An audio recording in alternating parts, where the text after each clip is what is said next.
All right, good morning. So we left off in the previous video at verse 24 where it says, "Therefore God also gave them up to uncleanness in the lust of their hearts, to dishonor their bodies among themselves."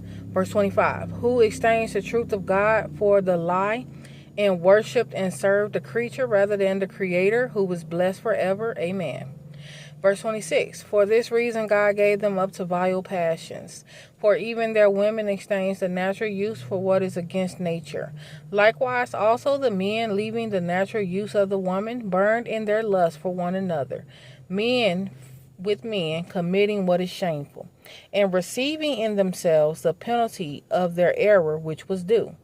And even as they did not like to retain God in their knowledge, God gave them over to a debased mind, to do those things which are not fitting, being filled with all unrighteousness, sexual immorality, wickedness, covetousness, maliciousness, full of envy, murder, strife, deceit, evil-mindedness. They are whisperers, backbiters, haters of God, violent, proud, boasters, inventors of evil things, disobedient to parents, undiscerning, untrustworthy, unloving, unforgiving, unmerciful, who, knowing the righteous judgment of God, that those who practice such things are deserving of death, not only do the same, but also approve of those who practice them." Now, I want to tear this down line by line, piece by piece, because literally there is so much information right here that we can discuss and that can be talked about.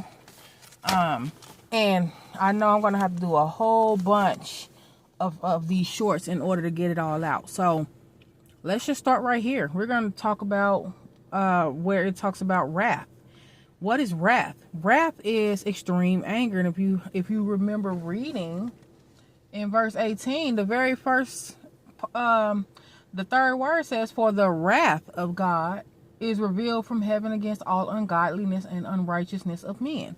So what this is saying is that his extreme anger is revealed against them because they are extremely unrighteous and extremely ungodly, and he's going to pour out his wrath upon them. What is ungodliness?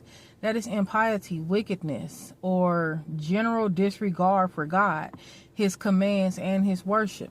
So yeah, it's people who out here who literally, believe it or not, can care less about God or his commands, and when you tell them about God's commands, it sounds foolish to them. Just like in the book of Proverbs, the wisdom of God is foolishness to this world. The video is about to end, so I'll come back again.